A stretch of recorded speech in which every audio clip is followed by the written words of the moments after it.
Guys, আজকের video শুরু হচ্ছে হোটেলের কমপ্লিমেন্টারি ব্রেকফাস্ট দিয়ে। চলুন আপনাদেরকে দেখাচ্ছি কমপ্লিমেন্টারি ব্রেকফাস্টে কি কি পাওয়া যায়। এ হচ্ছে কমপ্লিমেন্টারি এরিয়া, এখানে বসার স্পেস। এখান থেকে ব্রেকফাস্ট আগে দেখে নিই কি আছে। এগুলো সব হচ্ছে আরবিক আইটেম, হামুস, লাবনা, তারপর ফিটা চিজ, বাটার মাখন। এখানে আছে ব্রেডস, এখানে কুকুস, এগুলো সবই হচ্ছে আরবিক আইটেম। ছোট জলফাই, তারপর এখানে স্যালাডস, আর এখানে আছে ফ্রুট স্যালাড। এখানে হচ্ছে ওটস আর মিল্ক মিক্স আপ, এই যে এটার মধ্যে এগুলাতে করে নেবেন। বেকড বিনস, ওই যে কিডনি বিনস আমরা যেটাকে বলি, গ্রেভি সহ। এগুলো হচ্ছে ফালাফেল। এটা হচ্ছে veg fried rice, boiled egg, cheese pasta. এটা হচ্ছে ফ্রেঞ্চ টোস্ট, এটা I think chocolate flavour. Grill chicken sausage. এটা হচ্ছে সাউথ ইন্ডিয়ান ডিশ, দোসা। আর এটার সাথে ওই পাশ দিয়ে হচ্ছে, এটা হচ্ছে সাম্বার, এই দোসার জন্য। আর এখানে হচ্ছে আলু চনা, সাথে আছে পরাটা।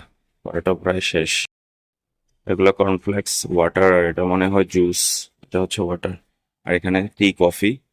আর এখানে একটা লাইভ স্টেশন আছে, যেটা হচ্ছে কাউন্টার। এখানে আপনি যেভাবে বলবেন এখানে বানিয়ে দেবে। চিজ অমলেট চাইলে চিজ অমলেট উইথ ভেজিটেবল, অথবা উইদাউট ভেজিটেবল। অনেক কিছুই মোটামুটি একটু একটু করে পিক করেছি, দেখি কতটুকু খেতে পারি। আনলিমিটেড যেহেতু, ইচ্ছা করলে আরো নিয়েও আসতে পারবো। দুইটা বয়েলড, একটু grill chicken sausage, cheese pasta, veg fried rice, একটা ফালাফেল, ফ্রেঞ্চ টোস্ট যেটা হচ্ছে চকলেট ফ্লেভার। আর এখানে একটা চিজ অমলেট, একটা পরোটা, সাথে আছে আলু চনা কারি। এটা হচ্ছে অ্যাপেল জুস, আর হচ্ছে মাসালাটি। বাট মাসালাটি এটা শেষ হয়ে গেছে, যা পাইছি নিয়ে আসছি, পরে আবার ফিল করে নিয়ে, যখন তারা তার মাছটা ফিল করবে আবার, তখন আবার নিয়ে আসবো। সো এগুলা খেয়ে একটু টেস্ট করে দেখি। খাওয়া শুরু করলাম, বিসমিল্লাহ। প্রথমে শুরু করলাম হচ্ছে পাস্তাটা। পাস্তার টেস্টটা কিন্তু ফ্যান্টাস্টিক, ফ্যান্টাস্টিক। চিজ পাস্তা, পাস্তাটা কিন্তু আসলে সত্যি অনেক মজার ছিল। সো এখন ট্রাই করি fried rice, veg fried rice. But chicken হলে আর একটু বেটার হতো, অথবা মিক্স। ভেজ ফ্রাইড রাইস তেমন কিছু নাই বলার, চলে। এখন ফালাফেলটা ট্রাই, ক্রিস্পিনেসটা নাই। কারণ অনেক আগে মনে বানিয়েছে, গরম আছে একটু, কিন্তু ক্রিস্পি না। স্বাদ ঠিক আছে, ক্রিস্পি হলে আরো একটু বেস্ট লাগে। ক্রিস্পিটা কিন্তু অনেক মজা হয় ফলাফেল। এখন chicken sausage, chicken sausage grill সবসময় বেস্ট হয়। আমার কাছে চিকেন সসেজটা অনেক পছন্দ। আগে অনেক খেতাম, কিন্তু গত কয়েক বছর ধরে তেমন একটা খাওয়া হয়। লাস্ট বার চিকেন সসেজ খেয়েছিলাম হচ্ছে ব্লু ওয়াটার আইল্যান্ডের ওই কুমড়োর মতো যে ঘরে যে ব্রেকফাস্ট করতে গেছিলাম, এটার একটা ভিডিও আছে, আপনারা চাইলে দেখে নিতে পারেন। ওটাও ব্রেকফাস্টের জন্য গিয়েছিলাম, ওইখানে গিয়েছিলাম। আর হচ্ছে আজকে খাচ্ছি, মাঝখানে আর খাওয়া হয়। কিন্তু চিকেন সসেজ অলওয়েজ গুড, আমার জন্য আমার অনেক পছন্দের। ফ্রেঞ্চ টোস্ট, এটা একটু ডিম দিয়ে বাজে তো ব্রেডটাকে, তো এটার জন্য কিন্তু অনেক মজা হয়। অ্যাকচুয়ালি ওইগুলো অনেক খাওয়া হতো, বা দেশে থাকতে বেশি খেতাম। আর এখানেও কিছুদিন খেয়েছিলাম কন্টিনিউ, কিন্তু গত কয়েক বছর ধরে আর খাওয়া হয়। তো অনেকদিন পরে খেলাম এই ফ্রেঞ্চ টোস্ট, ওই চকলেট ফ্লেভার, অসম। এখন পালা হচ্ছে চিজ অমলেট। এটার মধ্যে হালকা একটু যদি চাট মশলা দিয়ে দিত, তখন কিন্তু এটার টেস্টটা আরো বেশি ভালো লাগতো। চিজের কারণে কিন্তু টেস্টটা ভালোই লাগতেছে। আমি যখন অমলেট বানাই, বা যদি কোনো রেস্টুরেন্ট থেকে অর্ডার করি, আমি বলি যে একটু চাট মশলা পাউডার দিয়ে দিই, অথবা একটু জিরা পাউডার। জিরা পাউডার দিলে কিন্তু অত্যন্ত ভালো টেস্ট এবং কি একটা স্মেলও আসে। বাট এটার মধ্যে নাই, সরি। যা খেলাম সবচেয়ে বেস্ট ওইটাই লেগেছে, এটা হচ্ছে চিজ পাস্তা। একটু ক্রিমি ছিল, আর খেতে এত স্বাদ ছিল। আসলে আমার চিজ পাস্তা কোনো সময় পছন্দ ছিল না, আজকে দেখে নিলাম মনে করলো মাখিয়ে আছে খাবার। আমার পছন্দের পাস্তা হচ্ছে red and white sauce mix up, মানে এটা মিক্স করলে হয় পিঙ্ক কালার বা একটু অরেঞ্জ কালার। হোয়াইট এবং রেড সসের পাস্তা আমি নিজে বানিয়েও খেতাম, রেস্টুরেন্টে গেলে আমি এটাই অর্ডার করতাম যদি পাস্তা খাওয়ার ইচ্ছা। কিন্তু আজকে প্রথম আমার চিজ পাস্তা খেয়ে ভালো লাগে। বাকি যেগুলো ছিল সবগুলাই মোটামুটি চিকেন সসেস ব্যতীত বাকি সবগুলাই ভেজিটেরিয়ান আইটেম ছিল। সর্বশেষ একটা মশলা টি, মশলার একটা চা আনলাম, বাট এটাও পানির। শুরুটা যেভাবে করেছিলাম, শেষটা ওইভাবে করার ইচ্ছা ছিল, বাট হইল না। গাইজ, আমার হোটেল থেকে 35 কিলোমিটার একটা ঐতিহ্যবাহী জায়গার মধ্যে আসছি, যেটা ঐতিহ্যবাহী না, শুধু ঐতিহাসিক পর্যন্ত। যে জায়গাটা দেখার জন্য আসছি, এটা বানানো হয়েছে 1446 খ্রিস্টাব্দে। আপনারা হয়তো গেস করতে পারতেছেন যে এটা কোন জায়গায় নিয়ে আসছি, যেহেতু গত ভিডিওতে আপনাদেরকে ক্লু দিয়েছিলাম। এটা হচ্ছে এই জায়গাটা।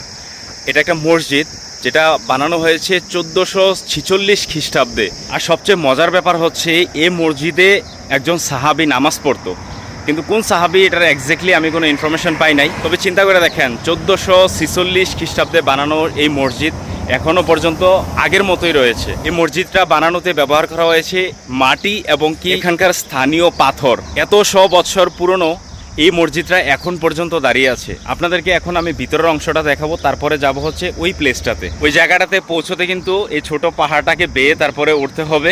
তারপরে দেখি আপনাদেরকে কি দেখাতে পারি এই শহরের। এই হচ্ছে মসজিদের গেট, আর এই পাশটা দিয়ে এই যে বাউন্ডারি, আর ওই পাশটাতে হচ্ছে অজুখানা এবং কি বাথরুম। সো এখন এই দিকটা দিয়ে জুতা খুলে তারপরে প্রবেশ করব। আসসালামু আলাইকুম। এই মসজিদে যারাই আসে তারা কিন্তু 2 রাকাত নফল নামাজ পড়ে অবশ্যই। তো ইনশাল্লাহ আমিও পড়বো। তো এটা হচ্ছে মসজিদের বাহিরের অংশটা, যেটা হচ্ছে বাউন্ডারির ভিতরে। এই যে এটাই হচ্ছে একেবারে মসজিদের প্রবেশাগার। এই যে ভিতরে ঢুকতেছি। আসসালামু আলাইকুম। ও মাশাল্লাহ, এখানে শীতাতপ নিয়ন্ত্রিত, একেবারে এসি টেসি লাগানো, আর এগুলাকে সিল করে দেওয়া হয়েছে। আগেরকার দিনে তো এসি কারেন্ট কিছুই ছিল না। আজান দেয়া এবং কি নামাজ পড়ার, কোরআন পড়া সহ সব ব্যবস্থায় আছে এখানে। তো এগুলো হচ্ছে ভেন্টিলেট, যেগুলো আমরা হয়তো ঘর তৈরিতে দেখতাম আগে। ভেন্টিলেটর এদিক দিয়ে হাওয়া আসা যাওয়া করতো। চিন্তা করে দেখেন, এই যে এটা হচ্ছে মসজিদের একটা গম্বুজ, আর এগুলো হচ্ছে পিলার।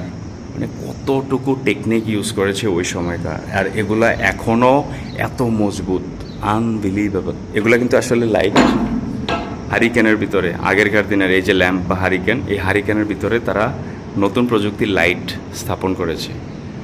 মাশাআল্লাহ মাশাআল্লাহ, সুবহানাল্লাহ। তো এখন 2 রাকাত নফল নামাজ আদায় করব। সো আপনারা যদি আসেন, ইনশাল্লাহ আপনারাও নফল নামাজ আদায় করবেন। আলহামদুলিল্লাহ, 2 রাকাত নফল নামাজ আদায় করলাম। আর আরেকটা জিনিস আপনাদেরকে বলতে ভুলে গেছি, যে 34 কিলোমিটার যে দূরত্বটা, এটার জন্য আমি ট্যাক্সি দিয়ে আসছি। ট্যাক্সিতে পে করতে হয়েছে 69 দিরহাম, অলমোস্ট 70 দিরহাম। অ্যাকচুয়ালি আসার ইয়েটা একটু ডিফিকাল্ট। প্রথমে আমরা যে জায়গাটা থেকে আসছি, হোটেল বি ফজিরা, এই মসজিদে আসা পর্যন্ত মাঝখানে আবার খুরফাক্কান মানে শারজার অংশও পড়েছে, তারপরে হচ্ছে এই আবার ফজিরা।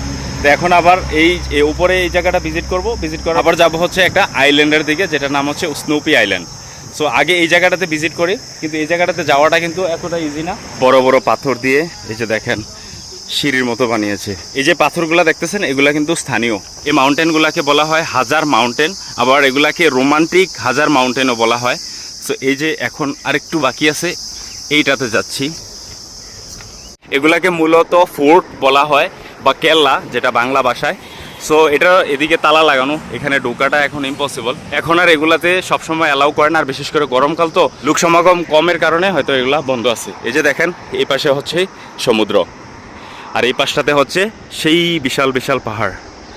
ওই যে দেখেন, অনেক দূর পর্যন্ত দেখা যায়।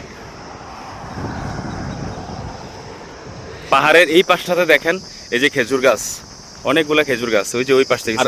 আর ওই পাশটাতে কিছু জনবসতি দেখা যাচ্ছে।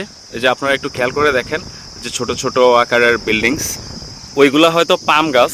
এগুলো পাম গাছের মতোই লাগে, কিন্তু আরও একটু ক্লোজ গেলে হয়তো বোঝা যেত। তো এই ছিল এখানকার ভিউ। এখন আমরা যাব হচ্ছে স্নুপি আইল্যান্ডে। স্নুপি বিচে যাওয়ার পথে এরকম টানেলের ভিতর দিয়ে যায়, দেখেন। এর আগে খোরফাক্কান যখন এসেছিলাম দুবাই থেকে, তখনও কিন্তু এরকম টানেলের ভিতর দিয়ে গিয়েছিলাম। হয়তো আপনারা যদি আমার ভিডিও দেখে থাকেন, তাহলে আপনারা হয়তো মিস করেন নাই।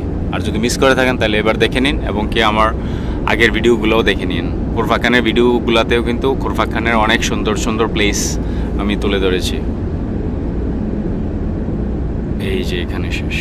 গাইজ, মসজিদ থেকে স্নুপি আইল্যান্ডের উদ্দেশ্যে রওনা দিলাম, এবং কি পৌঁছেও গেলাম। পৌঁছাইছি ওইখানে 9 মিনিটের ড্রাইভ ছিল, 16 দিরহাম খরচ হয়েছে। তো এখানে আসার পরে একটা প্রবলেম ফেস করতে হয়েছে। এই যে আমার এই দিকটাতে দেখেন, ওই যে দেখা যাচ্ছে, এটাই হচ্ছে স্নুপি আইল্যান্ড, আর আমার হাতে হচ্ছে আইসক্রিম। সো প্রবলেমটা হচ্ছে, এখন আমি এই স্নুপি আইল্যান্ডে যেতে পারতেছি না। এখানে আমি কোনো শেয়ারিং বোট বা কোনো কিছু দেখতে পারতেছি না, তবে পাওয়া যাবে এটার ভিতরে গেলে। এটা হচ্ছে একটা প্রাইভেট রিসোর্ট। এটার ভিতরে এন্ট্রি করতে হলে 150 দিরহামের টিকিট নিতে হবে। দেন ওইখান থেকে আমি পাবো হচ্ছে শেয়ারিং ক্রুজ বা বোট যেটাই বলে ওইখানে যাওয়ার জন্য। তো এখন চিন্তা করলাম যে 150 দিরহাম দিয়ে টিকিট নেব, তারপরে ওইখানে যাওয়ার খরচ আছে, বোটে যাই আর ক্রুজে যেভাবে যাই, সেজন্য চিন্তা করলাম যে দূর থেকে দেখি। আর ওই আইল্যান্ডে গিয়ে দাঁড়ানোর মতো তেমন কোনো ব্যবস্থা নাই, আছে একটা জায়গায় দাঁড়িয়ে থাকতে হবে, তারপরে ঘোরাঘুরি বা চতুর্পাশটা আপনি হাইটা ঘুরে বেড়াবেন এরকম না, হয়তো বোটে আপনাকে ঘুরাবে। ওইখানে যাওয়ার একটা মূল উদ্দেশ্য থাকতে হবে যে আপনি ওইখানে ডাইভিং করবেন, যে কোপা ডাইভিং, পানির নিচের অংশটা দেখবেন, এই যে আইল্যান্ডের চতুর্পাশটা আপনি ঘুরে ঘুরে দেখবেন। ওইখানে আপনি দেখতে পাবেন মাছ, তারপরে কোরাল, বিভিন্ন নিচে পাথর টাথর আছে, বিভিন্ন প্রজাতির মাছ দেখতে পাবেন, বিভিন্ন জাতের মাছ ব্যতীত আরো অনেক কিছু দেখতে পাবেন, কাঁকড়াও দেখতে পাবেন। যদি এরকম প্ল্যান থাকতো তাহলে আমি 150 দিরহামের টিকিট কেটে এই রিসোর্টে প্রবেশ করে তারপরে আমি বোটে করে যেতাম, কিন্তু এখন আর সেটা হচ্ছে না। এই যে সমুদ্রের গর্জন দেখেন, অনেক বড় বড় ঢেউ আসতেছে, ওয়াও, উত্তাল ঢেউ। সমুদ্রের এই উত্তাল ঢেউয়ের গর্জন শুনতে শুনতে দূর থেকে স্নুপি আইল্যান্ডের ভিউটা উপভোগ করব। এটা ছাড়া আর কোনো উপায় নেই। আর সাথে আছে হচ্ছে মিক্স ফ্লেভারের আইসক্রিম। এটা 10 দিরহাম নিয়েছে, গরমে দেখেন রোদের তাপে এটা গলেও যাচ্ছে। এখানে আছে পিস্তাশু, চকলেট, ম্যাঙ্গো, স্ট্রবেরি এবং ভ্যানিলা ফ্লেভার মিক্স। সেটার দাম হচ্ছে 10 দিরহাম। কিছুক্ষণ এই সমুদ্রের গর্জন, উত্তাল ঢেউ দেখে তারপরে চলে যাব এখান থেকে। কি আর করার, আনফরচুনেটলি যে জায়গাটার জন্য আসলাম ওইখানে যাওয়ার জন্য যেতে পারতেছি না। এখানে আসার পরে শুনলাম খুর ফাকান থেকে নাকি এখানে আসা যায় এই বোটে করে। এই যে দেখতে পাচ্ছেন আপনারা, একটা স্পিড বোট যাচ্ছে, এরকম স্পিড বোট ভাড়া নিয়ে ওইখান থেকে আসা যায়। তবে এইখান থেকে খুর ফাকানের দূরত্ব অলমোস্ট 20 কিলোমিটার। সো আপনারা যখনই এই স্নুপি আইল্যান্ডের কথা চিন্তা করবেন, সো আপনারা আগে খবর নিয়ে আসবেন আর কোর ফাকান হয়ে আসবেন যে ওইখান থেকে এইখানে স্পিড বোট আসে কিনা। আরেক ব্যাপার হচ্ছে ওইখান থেকে এইখানে আসে যেহেতু 20-22 কিলোমিটার দূরত্ব, কত টাকা খরচ হয় সেই ব্যাপারটাও মাথায় রেখে বা খবর নিয়ে তারপরে আসতে হবে।